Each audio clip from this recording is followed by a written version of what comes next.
Hey guys, good morning. Welcome back. It's a big day. It's a big day. Today we are transplanting the spring seedlings outside, finally. There was a little bit of a flurry yesterday, but today and for the next couple of weeks it's going to be really good weather, not going below freezing, except maybe the odd day, the odd night, which is fine. So let's get started. I'm planting everything out today. And I might even seed some new stuff in a bed that for some reason I had carrots and turnips only going in or only being seeded in May. But I think they'll be fine with the cooler temps. So I might actually get those in today as well. Here we go. All right. So this is the spring plan, and all of these are already in. These are the berries. Garlic is in. We put the peas in last week with the trellis. So today we're going to transplant all the lettuce into bed 3. We're going to put in the bok choy, the Napa cabbage, and all the spinach in bed 10. We're going to plant this little section of arugula. If I have too much to put here, I'll just put the extra into the lettuce bed. And then bed 4, for whatever reason, I had turnips and carrots that I was going to seed. I was going to start the turnips indoors in April and direct seed the carrots in May, but I actually think I can direct seed both of those today. So let's get through everything else and then I'll circle back and see. And then also on the list, but not for today, is to assemble these 2 beds. We have the beds, we just have to put them together. And I'm waiting for my seed potatoes and my onion sets to arrive, which should be sometime in April. And since we're already April 4th today, we need to get a move on that. All right, so let's get going. Here's a couple of the beds. I brought them out this morning. I watered them first thing when I got up this morning, just to make sure that they're good, they're ready to go. And when I plant these little pots, I tear the little mesh off. I'll show you what I mean when I say that, just because I find that I've found these little meshes in the beds are supposed to not self-destruct, what's the word I'm looking for, deteriorate or decompose. But that I haven't had success with that, so I just pull them off gently so you don't impact the roots or anything. But I take them all out and I'll plant them. But yeah, so everybody's looking really good. That's the arugula over there. This is all the lettuce. Let me bring you over here. I'll show you the rest. And then, don't mind my shadow. This is. Oh yeah, there's some bok choy in here that I started because some of the spinach didn't come up, and then we only have a few romaine lettuces, which is fine, not a problem. And then over here is the corn salad, which these ones got better light than these. I'm still gonna put them in because you see some of them are trying to come through. And then this is all spinach on this side. So we're gonna plant all of this today. I've got my trowel. I've got a brand new gloves. I buy a whole pack and then I just wear them out until they die. I have my kneeling pad, and this is a tunnel for the cabbage, because I find that just to protect them from pests. So let's get started. Let's get going. All right. So I've transplanted all of the lettuce. And I did some arugula in the other bed, but I have arugula still left to plant, and because most of my romaine, or a lot of the romaine, didn't come up, I have extra. So I'll show you how I transplant these, and I'll show you what I mean when I say I take these little mesh things off. So I watered all of these this morning so they're moist. If they're dry, it just makes it harder to peel off. So there's usually like a little seam, I don't know if you can see that, on the mesh. So then I just delicately pull it down. And the only thing you have to be careful of is there's roots growing through it. So just be careful. And then peel it off. And you'll see the roots. They stay attached. So even if some of them break, it's fine. Plants want to grow, guys. Just make a hole. Stick it in. Cut it out. And we're going to plant all of these here. And then I'll show you what's left to plant is the Napa cabbage, the bok choy, and all of the spinach. So I'll just show you a few like this. See, this one's a little bit drier, so it's a little bit tougher to pull. But again, see, look at all the roots that are there. And plants are tougher than you think. I wouldn't I wouldn't start juggling with them, but they're tough. They're tougher than you think. They're pretty resilient. just take them up, stick them in the hole, tap them in, and I'll come back later and water everything in.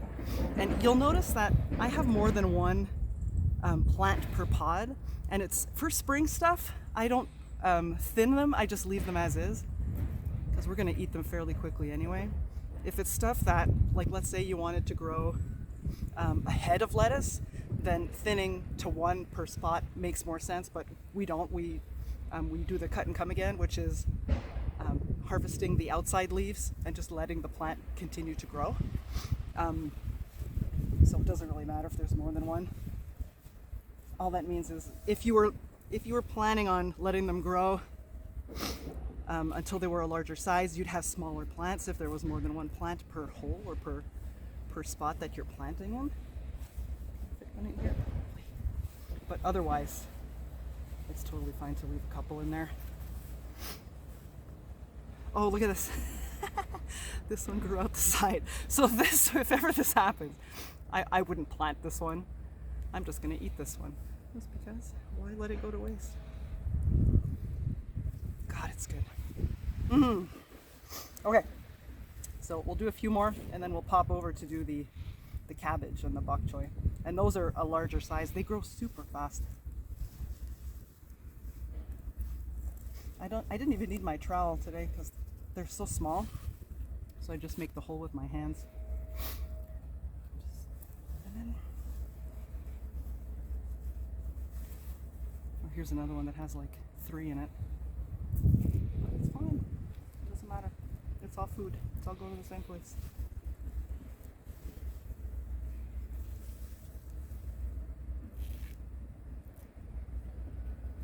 Alright, so I'm going to continue doing this and then we will pick up again once I finish this, and we'll head over to the cabbage. So I've moved on to the bed where I'll be planting the bok choy, the cabbage, and spinach for the rest. But I wanted to show you, so this is a pod that I had 2 seeds in. They both germinated, and I just wanted to show, because this is a Napa cabbage and I want the head, I'm gonna split these up, and I just wanted to show you how to do that. And it's not, it sounds scary, but it really isn't. So I take that little mesh off and then gently just break apart, try to break it apart in 2, and then you'll eventually see there.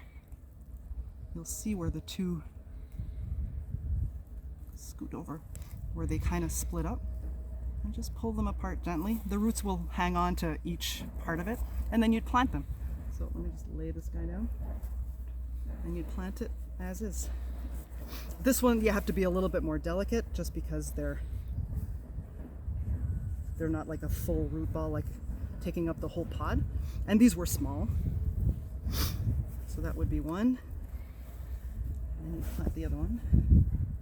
Its own little pot. Again, try to keep as much as possible. Try not to disturb it, but it's fine. So if you do get into the situation where you seed more than you need and you've got more than one seedling in one spot, you can break them apart. Don't yank them apart. Be gentle about it, but you can do it. And I also wanted to show you, look how quickly these things grow. This is the roots of, I think there's like 2 in here, so I'll probably split this one too. But look at this, and this was just from like, I want to say 5 weeks. 5 weeks. I'm growing indoors. Cabbage grows really quickly. So I'm gonna split these ones too, because there's 2 and I'd like to have 2 cabbages of a good size. If I planted it like this, look at this. If I planted it like this, I would still get 2 heads, but they would just be smaller, which is fine. So I'm gonna split these up again using the same process. Let me come closer so you can see. Just try to, oh, they're twisted. There we go. And just split them apart. There you go. It's intimidating. I used to be so scared to do it until I said, you know what, let me just give it a whirl. And the world kept turning. And it wasn't scary after that.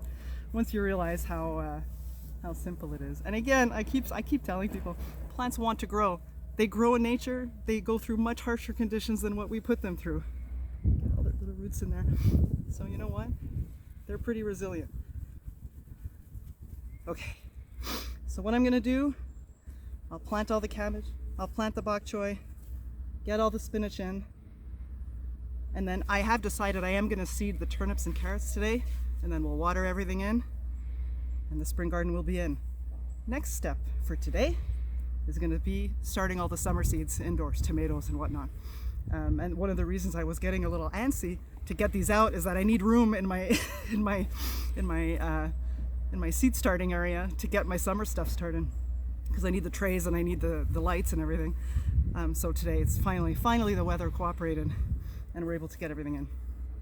All right, let me finish this. Okay, everything is in. So we've got lettuce in this bed.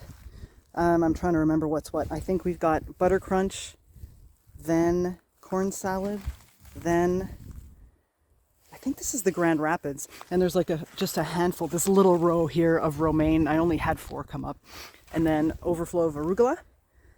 We like arugula, it's so good, it's so peppery. Over here, now this is the bed that we had pre-seeded. We had already seeded radishes in this spot. I added arugula today, and then green onions in this spot. Nothing has come up so far, but that's typical because it's been still cool at night. But with the next few days of warmish spring weather, I'm expecting to see germination here.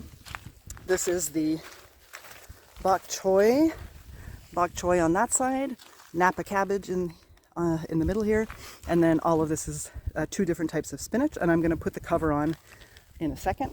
And then you'll also remember that this was the peas, sugar snap peas, and they haven't come up either, but they're due. And the trick with peas is they can handle the cold weather. What can't handle the frost or any type of risk of frost are the blooms. So you kind of have to time it when you're seeding your peas. By the time they grow and the blooms start, that the risk of frost has passed.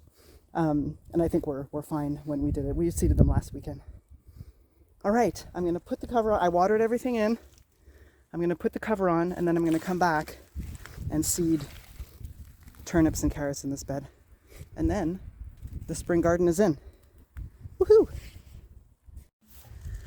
Okay, there's the cover. And I cover, this is the bed with bok choy, cabbage, spinach, anything of that kind, and it's to protect from cabbage moth.